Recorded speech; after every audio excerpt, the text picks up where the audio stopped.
Ça va ou quoi les gars? Tranquille?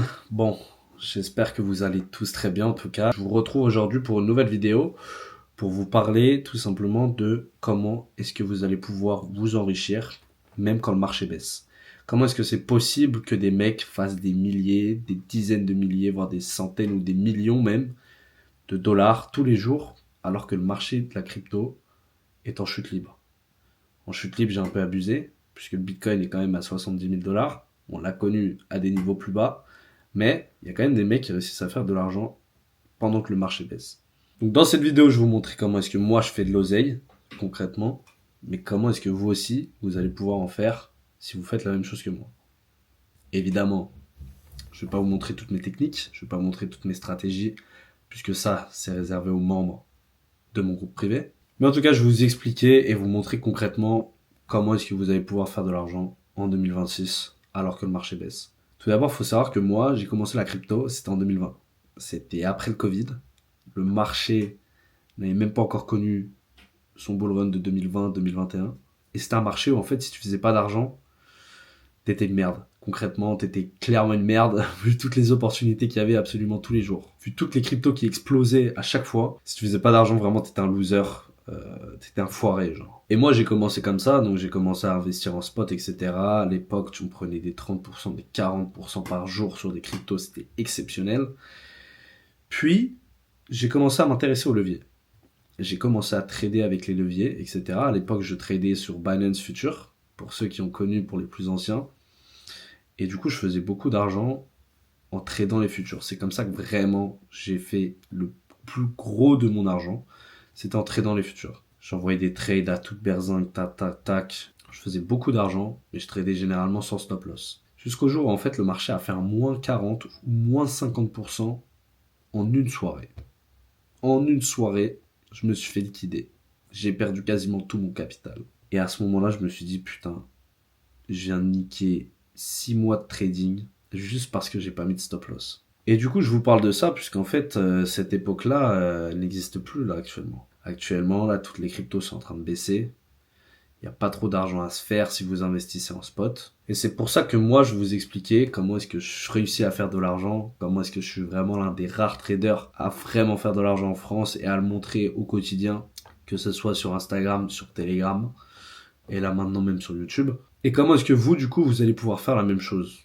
Puisque j'ai l'impression que tout le monde pense que les cryptos, c'est mort, alors que c'est pas du tout le cas. Il y a tellement d'oseille à aller chercher, les gars, mais vous vous rendez même pas compte. Donc on va se retrouver sur mon exchange préféré. Bon les gars, je suis un golemon, j'avais oublié de mettre mon micro, donc désolé si le son de la vidéo était moins bien pendant les premières minutes. On va se rattraper. On se retrouve du coup sur mon exchange préféré, aka monix.io. Le lien est dans la description de toute façon. Et on se retrouve du coup sur la section future. Je vais vous expliquer quelque chose les gars. Moi, et comme beaucoup de traders intelligents, on a la brillante idée en fait de vendre pendant que les cryptos faisaient que de monter. Parce que tous vos influenceurs sont là à crier au bull run, à dire ah là là, le bitcoin va aller à 200K, à 300K, nanana, ils font les effrayer. En fait, t'as des gens qui vendent à ce moment-là. T'en as qui vendent, tu vois, petit à petit. Ils vendent. Ils vendent pas tout d'un coup, hein, puisque personne ne peut prédire le top. Mais ils vendent petit à petit. Voilà. Ils font des profits. Bah, ces gens-là, j'en fais partie. J'en fais partie, et du coup, c'est comme ça que je fais beaucoup d'argent sur mes bags en spot. Mais du coup, cela fait que maintenant, j'ai que des stablecoins. Là, vous pouvez voir par exemple sur mon wallet. Ça, c'est mon wallet du coup sur Monix. J'ai 150 000 dollars de stablecoin. Voilà, à peu près 168 000 dollars de stablecoin. Mais j'en ai du coup qui sont lock dans des trades en futur, juste ici. Donc ça représente pas tout mon patrimoine en crypto, évidemment, mais 75% ou 80% de mon capital même est en stablecoin. Le reste, j'ai quoi? J'ai de l'or, j'ai du silver, et j'ai un peu de hype. Voilà. Hype, le token de Hyperliquid. Après, je suis diversifié dans beaucoup de stablecoins, que ce soit des USDT, des USDC, des EURUSC, etc. Voilà, on est vraiment bien diversifié. Mais du coup, pourquoi est-ce que je ne détiens plus de crypto? C'est tout simplement parce que je préfère trade en futur. Donc trade avec des effets de levier. Là, vous pouvez voir, du coup, on est sur Monix. Là, il est bloqué parce que, évidemment, j'ai déjà pris un trade. Mais on peut aller jusqu'à des leviers x200. x200 sur Monix. Bon, personnellement, je ne trade évidemment pas en x200.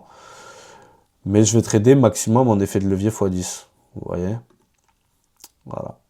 Bien sûr, en ne mettant pas tout mon capital.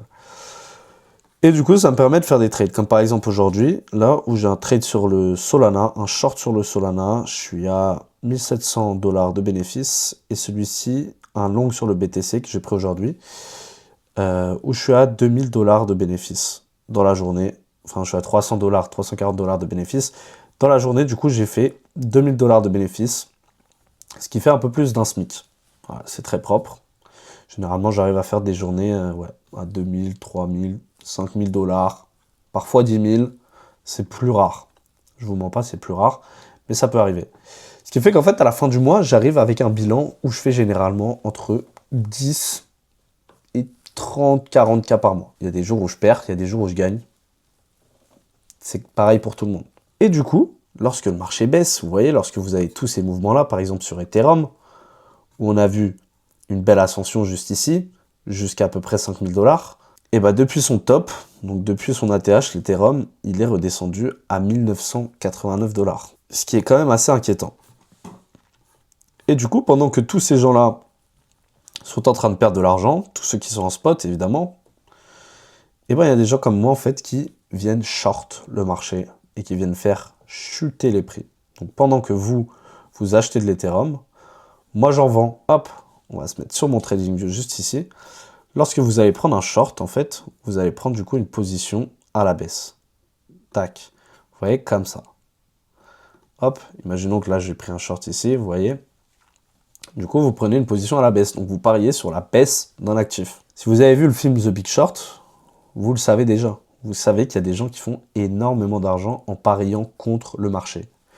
Donc tous ceux qui sont anti-crypto, qui parient contre les crypto-monnaies, qui parient pour l'effondrement des crypto-monnaies, etc., ils vont être en short. Ils vont tous être en short. Personnellement, j'ai quand même une croyance envers les crypto-monnaies qui est assez forte. Voilà, je pense que c'est un secteur d'avenir, c'est un secteur qui est porteur.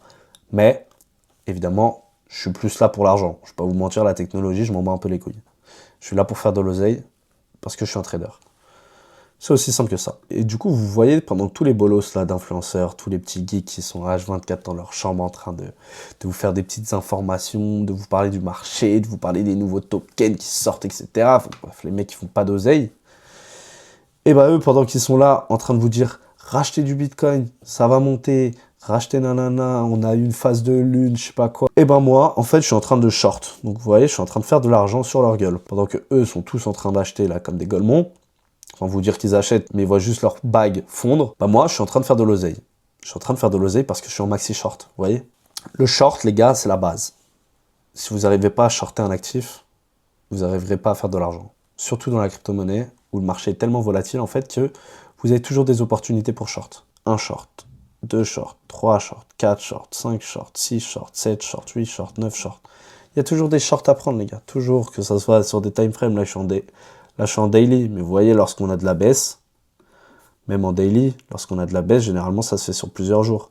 Là, on a combien de candles? On a 1, 2, 3, 4, 5 bougies d'affilée qui sont en baisse, pour 2 bougies en hausse. Là, c'est pareil, vous voyez, on a 3 bougies d'affilée qui baissent. Là, c'est pareil, on en a 4. Là, on en a 3. Là, on en a je sais pas combien. Là aussi, c'est pareil. Vous voyez, il y a tout le temps des opportunités, en fait. Que ça soit en short ou en long. Mais personnellement, au vu du contexte macroéconomique, les gars, je vous conseille d'être quand même en short sur le marché, d'avoir un biais qui est plutôt baissier. Voilà, je sais que le marché a déjà quand même pas mal chuté, je sais qu'on est déjà pricé par rapport à tous les événements majeurs qui devraient arriver, mais je pense que quand même le marché peut encore chuter. Donc je trouve ça important en fait de ne pas être en spot et de vraiment trader à fond en effet de levier. Soyez responsable. Je dis pas de trader comme des dégénérés. Soyez responsable, évidemment. Ceci n'est pas du conseil en investissement. Mais vous avez tellement plus d'argent à faire dans les futurs et vous allez tellement plus vous amuser plutôt que d'être là à regarder toute la journée des nouvelles informations de tous les bolos de TikTok là qui vous parlent. À être là à regarder tout le moindre tweet qui pourrait faire monter le marché à la hausse alors que ça n'existe plus, ça. C'était en 2021 que les tweets, ça faisait monter le marché. Maintenant, il n'y a plus personne qui les regarde, à part c'est Trump qui parle ou Elon Musk, tu vois. Et encore, il n'y a plus personne qui regarde ça. Le marché est tellement contrôlé par des institutions maintenant qu'en fait, les news, la moindre news, on s'en bat les couilles. Genre, les gars, les retail, ils ont aucun pouvoir sur ce marché maintenant. C'est les institutions qui contrôlent tout. Quand je vois Michael Saylor qui a je sais pas combien de milliards en Bitcoin, les gars, vous croyez vraiment qu'ils contrôlent pas les prix, genre? Bref. Donc voilà, les gars. Tout ce que je vous conseille, c'est de faire du levier à fond. en étant responsable. Donc avant ça, évidemment, il faut se former, il faut backtest ses stratégies et il faut trader avec un gros capital, mais en mettant des petits montants. Lorsque vous commencez à trader, faire un peu de paper trading même, ça peut vous aider. Vous allez sur TradingView, juste ici, vous regardez, hop, et là vous essayez de prédire ce qui pourrait se passer. Là, qu'est-ce qui va se passer? Est-ce que là je prendrai un short ou je prendrai un long? Et hop, comme ça, pendant la journée, vous essayez de placer quelques petits trades. Là, par exemple, imaginons que je dise, bon bah là, j'ai envie de rentrer en long. Hop, voilà, je rentre en long. Vous voyez si votre TP, il est atteint ou pas. Vous voyez si votre SL, il est atteint ou pas. Et vous entraînez comme ça. Et après, vous allez sur Moonix et vous commencez à trader réellement. C'est simple, les gars. Pour prendre une position sur Moonix, hop, moi, je me mets en croisée, effet de levier x10 grand maximum. Et vous prenez une position. Vous voyez, tac, là on va se mettre en 1 minute. Vous voyez là, en 1 minute, on va aller chercher cet order block là. Je pense que le prix va aller vers 2008. Tac, si jamais j'ai envie de mettre un long, si j'ai envie de mettre 500 $ par exemple, juste ici, hop, comme ça. Vous voyez là, mon trade est ouvert. Mon trade est ouvert. J'ai très peu de fees sur mon X, ça qui est sympa. Et voilà. Et donc après, vous avez juste à prendre des trades comme ça et à faire de l'oseille. Bref, de toute façon, si tu veux vraiment apprendre à faire de l'argent, tu me rejoins dans mon groupe privé. Tu as un accompagnement qui est 100% gratuit, tu as des dizaines de vidéos de formation qui vont t'aider, et je te partage tous mes trades et toutes mes analyses au quotidien. Évidemment, c'est toujours pas du conseil en investissement. J'espère en tout cas que cette vidéo vous aura plu. N'hésitez pas à me retrouver sur tous mes réseaux sociaux, je vous les mets tous dans la description. Et puis on se retrouve très bientôt pour une nouvelle vidéo.